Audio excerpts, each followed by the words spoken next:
Hello students, so we are going to discuss Coulomb's law.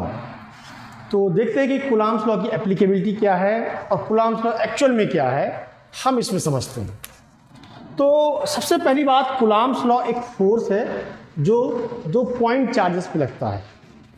मेरा कहने का मतलब है कि पॉइंट चार्जेस से मतलब कुछ ऐसा है कि अगर एक चार्ज Q1 है और दूसरा चार्ज Q2 है तो इनका शेप इनकी दूरी के कंपैरिजन में बहुत बहुत स्मॉल होना चाहिए। Just like we can see the star, it's a point like source. So point like charge होना चाहिए। अगर मैं इनके बीच की डिस्टेंस को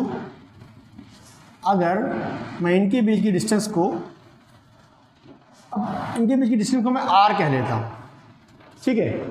तो कूलम्ब्स लॉ पहली बात तो पॉइंट चार्जेस पे एप्लीकेबल है। तो हम ये कहेंगे सबसे पहले कि for two point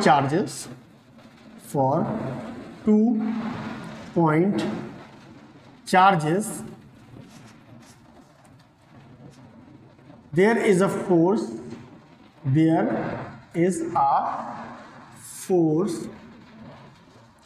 acting between them, ठीक है। पहली बात कि पॉइंट चार्ज है और पॉइंट चार्जेस पे फोर्स लगेगा। अब फोर्स जो है वो कैसे लगेगा? Force will act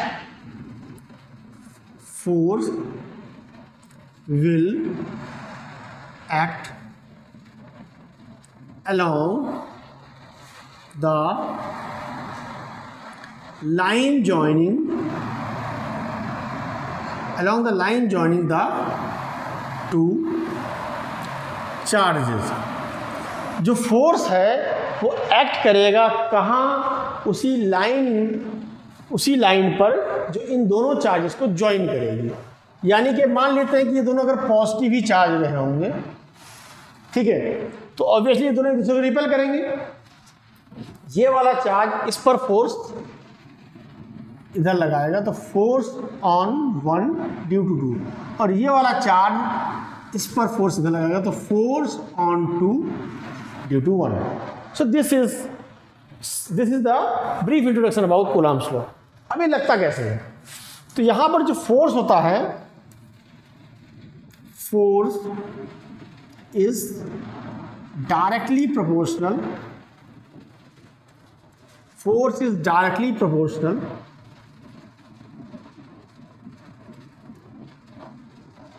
to the product of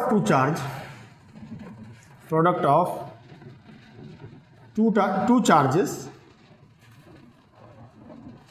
and inversely proportional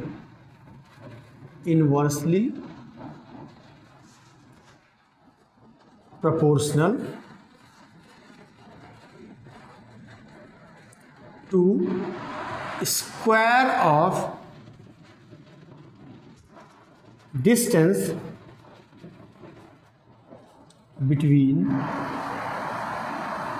them। तो अगर मैं इस पूरी डेफिनेशन को, यहाँ पर जो डेफिनेशन दी, इन सब बातों को, ये तो तब है जब हम किस तरह से शेप ले रहे हैं, शेप के बारे में डिसाइड कर रहे हैं, उसकी डायरेक्शन में डिसाइड कर रहे हैं। ये एक्चुअल फोर्स कैसे कैलकुलेट करते हैं ये डिसाइड करते हैं। तो पहली लाइन से हमें ये मिलता है, अगर मैं कहूँ कि इतनी बात को अगर मैं रखूँ तो इससे हमें ये मिलता है कि force is directly proportional to the product of two charges, that means Q1 Q2। अगर मैं दूसरी लाइन को पढ़ूँ तो उससे हमें ये मिलता है कि force is inversely proportional to the square of distance between them. और अगर मैं इन दोनों को कंबाइन करता हूँ, अभी सिर्फ हम मैग्नीट्यूड ऑफ फोर्स की बात कर रहे हैं, जब डायरेक्शन की बात आएगी तो डायरेक्शन को भी देखेंगे। तो यहाँ जब हम इन्हें कंबाइन करेंगे तो एक कांस्टेंट लगा देंगे Q1 Q2 bye R square. यहाँ पर K is equal to 1/4 pi epsilon naught. वहीं एप्सिलॉन नॉट की जो वैल्यू है वो 8.85, ठीक है, 8.85 इंटू 10 की power -12 coulomb square upon metre square into newton. और एप्सिलॉन नॉट को हम कहते हैं, अगर मैं यहीं पे लिख देता हूँ, epsilon not is permittivity of vacuum, permittivity of vacuum. तो ये था brief introduction of Coulomb's law. यहाँ हम देख सकते हैं ये लॉ जो है चाहे पॉजिटिव हो चाहे चार्ज पॉजिटिव हो, चाहे दोनों नेगेटिव हो, चाहे दोनों आप अपोजिट साइन, क्योंकि यहाँ पॉजिटिव हो यहाँ नेगेटिव हो, यहाँ नेगेटिव हो यहाँ पॉजिटिव हो, सारी चीज़ें सब पर ये एप्लीकेबल है और हर जगह हमें इस फॉर्मूले में कोई प्लस और माइनस का साइन नहीं रखना पड़ता, तो डायरेक्शन से हम अपने आप ही सॉल्व कर लेंगे इस क्वेश्चन को। So this was the brief introduction about Coulomb's law. अब कुछ क्वेश्चन देखते हैं इस पे।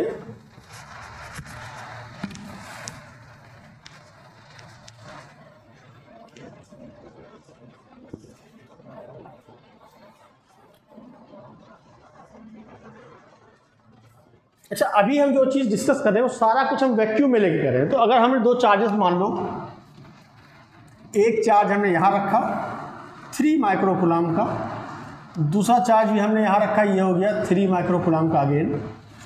इन दोनों के बीच की जो डिस्टेंस है वो हमने रख दी 8 नैनोमीटर। एक चीज़ और हमें ध्यान रखनी है कि 10 की पावर -15 से ज़्यादा डिस्टेंस हमेशा होनी चाहिए इन दो चार्जेस की, ठीक है।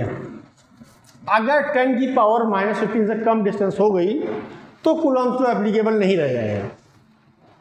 उस वक्त क्या है, क्योंकि इतनी कम डिस्टेंस में ये न्यूक्लियॉन, जैसे हम देखते हैं कि एक न्यूक्लियस में प्रोटॉन अट्रैक्ट करके एक साथ बने रहते हैं, साथ में न्यूट्रॉन भी होते हैं, तो तब ये न्यूक्लियस फॉर्मेशन का केस आ जाएगा।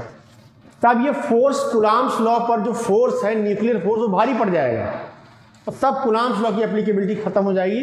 तब वहाँ पर नए तरह के फोर्स के इम्पैक्ट को हम समझेंगे, जो कि होगा न्यूक्लियर फोर्स। तो इसलिए डिस्टेंस हमेशा 10 की पावर -15 से ज़्यादा मीटर से ज़्यादा होनी चाहिए एक टू चार्जेस के बीच में, बिटवीन टू चार्जेस की जो डिस्टेंस है 10 की पावर -15 मीटर से ज़्यादा होनी चाहिए। तो अब इस क्वेश्चन को धीरे से सॉल्व करते हैं। यहाँ पर f अगर मैं कहूँ 3 × 10 की पावर, तो ये 10 की पावर -9 इंटू 3 × 10 की पावर -9 इंटू k, और ये 8 नैनोमीटर है, तो ये हो जाएगा 64 इंटू 10 की पावर, जैसा सॉरी माइक्रो कूलम्ब है तो ये -6 होगा, माफ़ी चाहता हूँ, माइक्रो कूलम्ब है, नैनो नहीं। और ये -9 से -18 हो जाएगा। एक चीज़ और, k की वैल्यू जो होती है वो 1/4 एप्सिलॉन नॉट होती है, और जिसकी वैल्यू 9 × 10 की पावर 9 हम लिखते हैं। एप्सिलॉन नॉट की जो वैल्यू होती है वो 8.85 इंटू 10 की पावर -12 होती है।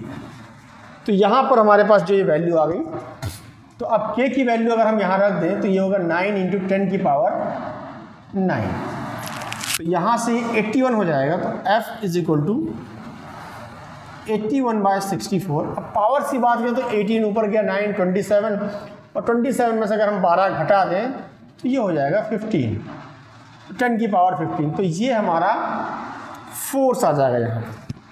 याद रहे हमने सभी चार्जेस को वैक्यूम में रखा है, इसलिए डाइलेक्ट्रिक कांस्टेंट का टर्म नहीं है, क्योंकि जब वैक्यूम में है तो इन चार्जेस को बाकी चीज़ें प्रभावित नहीं कर रही, इस चार्ज को सिर्फ और सिर्फ यही चार्ज प्रभावित कर रहा है। अब बात करते हैं डाइलेक्ट्रिक कांस्टेंट की, या फिर अगर मैं इन चार्जेस को वैक्यूम में ना रख के किसी मीडियम में रख दूं जिसके पास अपने कुछ एटम्स होंगे, उन एटम्स की अपनी कुछ फील्ड होगी, उस फील्ड के कारण कुछ फोर्सेस लगेंगे और उसके कारण इनके बीच का जो फोर्स है वो कमज़ोर हो जाता है। तो समझते हैं।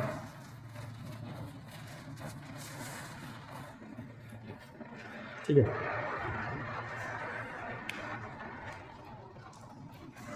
तो ऐसे क्वेश्चन रहते हैं कि पहले एक फोर्स था 25 किलो न्यूटन का लग रहा था दो चार्जेस के बीच में, पर जब हमने उसे किसी मीडियम में रखा तो अब उस पर 15 किलो न्यूटन का फोर्स लगने लगा दो चार्जेस के बीच में। तो एक क्वेश्चन तो ये बनता है कि कैलकुलेट डाइलेक्ट्रिक कांस्टेंट। ठीक है, तो डाइलेक्ट्रिक कांस्टेंट होगा क्या? अगर मैं कहूँ force in vacuum upon force in medium. तो डाइलेक्ट्रिक कांस्टेंट जो है उसे हम लिखते हैं एप्सिलॉन से, और epsilon is equal to force in vacuum upon force in medium आ जाएगा, जिसकी वैल्यू आएगी 25/15 या 5/3। ये हो गया इसका डाइलेक्ट्रिक कांस्टेंट। अगर मैं डाइलेक्ट्रिक कांस्टेंट का फॉर्मूला और ज़्यादा सिंप्लीफाई करूं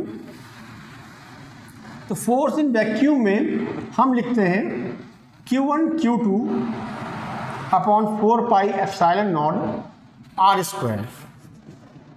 वही अगर मैं बात करूं फोर्स इन मीडियम तो Q1 Q2 upon 4 epsilon m, क्योंकि वहां पर परमिटिविटी वैक्यूम की नहीं होगी, वहां पर परमिटिविटी जो होगी वो मीडियम की होगी। तो अब जब इन दोनों को हम डिवाइड करेंगे तो एक और फॉर्मूला यहां से उभर के आएगा कि FB/FM तो है ही, पर यहां पर एप्सिलॉन m/एप्सिलॉन नॉट आ जाएगा। अब दूसरा क्वेश्चन ये है कि मीडियम में रखने के बाद फोर्स कम कैसे हो गया। तो अगर मैं चार्जेस को मीडियम में प्लेस करूं कुछ ऐसे, तो मीडियम के पास अपने कुछ प्रोटॉन और न्यूट्रॉन होंगे। अभी ये इस पर फोर्स ऐसे लगा रहा था, मान लो इनकी वजह से फोर्स यहाँ लगना शुरू होगा, इधर भी लगना शुरू होगा।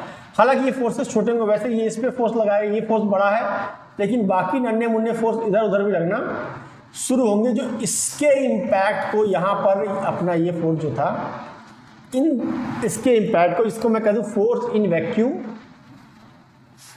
इनके इम्पैक्ट को कम कर देंगे।